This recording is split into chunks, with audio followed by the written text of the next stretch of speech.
Hello friends, welcome back to my channel. और आज हम बात करेंगे कि कोरोना वायरस और लॉकडाउन के बाद हम बच्चों को कैसे पढ़ाएं।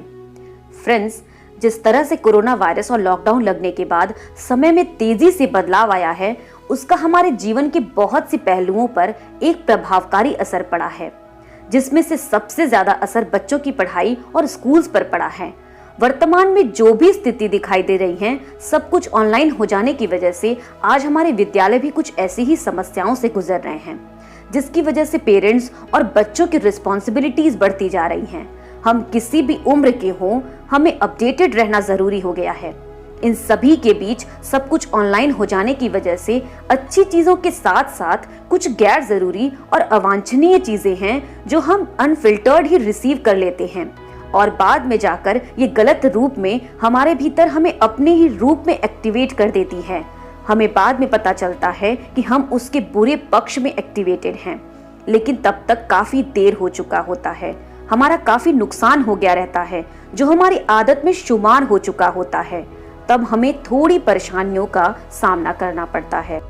ऐसे में इन सभी चैलेंजेस के बीच मैंने कुछ ऐसे ही पॉइंट्स लाने की कोशिश की है जिससे बच्चे पढ़ें भी और अननेसेसरी चीजों पर कम फोकस करें।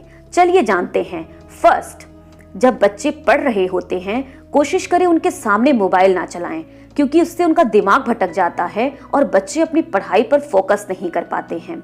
सेकेंड, आजकल पढ़ाई ऑनलाइन हो जाने की वजह से बच्चों को काफी देर तक मोबाइल की स्क्रीन पर लगातार देखना पड़ता है, जिसकी वजह से उनके आंखों पर असर पड़ता है।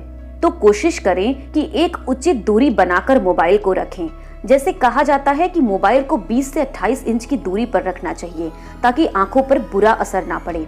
अगर बच्चे की आंखों से पानी आ रहा हो या कोई और प्रॉब्लम हो रही हो मोबाइल की उचित दूरी बनाकर रखने से, तो डॉक्टर को जरूर दिखाएं। और ध्यान रहे, मोबाइल का ब्राइटनेस थोड़ा लो रखें। थर्ड, कोशिश करें कि बच्चे कार्टून्स ज्यादा से ज्यादा टीवी पर ही देखें और एक सेट लिमिट में ही देखें। एक गाइडलाइन के अनुसार ऐसा कहा जाता है कि बच्चों को केवल 1 से 2 घंटे ही टीवी पर देखना चाहिए। इससे बच्चों की आंखों पर कम असर पड़ेगा और मोबाइल में केवल जरूरी चीजों पर ही फोकस रहेगा। फोर्थ, बच्चा कितना भी स्मार्ट हो, लेकिन पढ़ाई से रिलेटेड कोई भी चीज अकेले उन पर ना छोड़ें, जैसे व्हाट्सएप ग्रुप्स, ऑनलाइन टाइम से पढ़ना, क्योंकि कई बार बच्चे जरूरी चीज से भटक जाते हैं, पढ़ाई करने से भटक जाते हैं और उनका ध्यान सोशल साइट्स पर चला जाता है। जैसे आजकल इंस्टाग्राम की तरफ बच्चे ज्यादा अट्रैक्ट हो रहे हैं, जिसे चलाते वक्त बहुत से फीड्स ऐसे होते हैं जो बच्चों के लिए जरूरी नहीं होता है।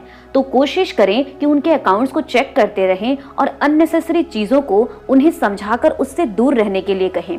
और कोशिश कीजिएगा कि बच्चों को ये ना लगे कि आप उन पर शक कर रहे हैं। एक हेल्प आप ट्यूशन टीचर की भी ले सकते हैं कि बच्चों को ऑनलाइन पढ़ते वक्त किस तरह के प्रॉब्लम्स का सामना करना पड़ रहा है, उनसे जानें और उसे सॉल्व करने की कोशिश करें। जब से पढ़ाई ऑनलाइन हो गई है, बच्चों को इस बात का और भी एहसास होने लगा है कि उन्हें दिन भर पढ़ना पड़ता है। तो इस बात का ध्यान रखें कि बच्चों को दिन भर पढ़ते रहने के लिए फोर्स ना करें, क्योंकि इससे बच्चे ऊब जाते हैं और दिमाग में जो कुछ पुरानी चीजें वो लर्न कर रखे होते हैं वो भी उनके दिमाग से धीरे धीरे निकल जाता है।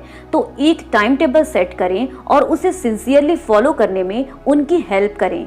सेवेंथ, कोशिश करें कि बच्चे आउटडोर गेम्स में भी थोड़ा इंटरेस्ट दिखाएं, जैसे वॉलीबॉल, क्रिकेट, बैडमिंटन, जिससे उनका दिमाग मोबाइल फोन से थोड़ा दूर रहे और शरीर भी फिट रहे। इससे वो एनर्जेटिक फील करेंगे और खुश रहेंगे, ना कि मोबाइल फोन्स के नुकसानदायक रेडिएशन से, जिसका बहुत बुरा असर दिमाग पर पड़ता है। 8, जब भी देखें बच्चा काफी देर से मोबाइल में बिजी है, जरूर जानने की कोशिश करें कि आखिर वो किस चीज में इतना फोकस्ड है। आपका बच्चा जिस भी चीज से पढ़ता हो, चाहे वो मोबाइल फोन हो, लैपटॉप हो या पर्सनल कंप्यूटर हो, कोशिश करें कि आप उन पर बीच बीच में ध्यान देते रहें। इससे बच्चे भी सिंसियरली केवल जरूरी चीजों को ही फॉलो करेंगे। एक आखिरी और सबसे जरूरी चीज, आज के समय में एक्स्ट्रा स्किल्स की डिमांड बढ़ गई है, क्रिएटिव लोगों की डिमांड बढ़ गई है। तो कोशिश करें कि अपने बच्चों को पढ़ाई के साथ साथ कुछ क्रिएटिव चीजों पर भी ध्यान दें, जिसमें फन भी हो और बच्चे कुछ अच्छा सीख भी लें, ताकि आगे जाकर वो स्मार्टली ग्रो करें। जैसे गिटार बजाना, नई लैंग्वेज सीखना, गेमिंग, ड्राइंग, कार्टूनिंग और बहुत सी ऐसी इंटरेस्टिंग फील्ड्स हैं जिसमें आप अपने बच्चों को उनके टैलेंट के हिसाब से उनके दिमाग को बिजी रख सकते हैं, जिसकी वजह से उनका दिमाग अनवांटेड चीजों पर फोकस करने से बच सकता है। हेलो हाय, आप है शिखा सॉल्यूशन निष्ठा के साथ। कृपया लाइक शेयर सब्सक्राइब करें और बेल आइकन दबाना बिल्कुल ना भूलें। Thank you.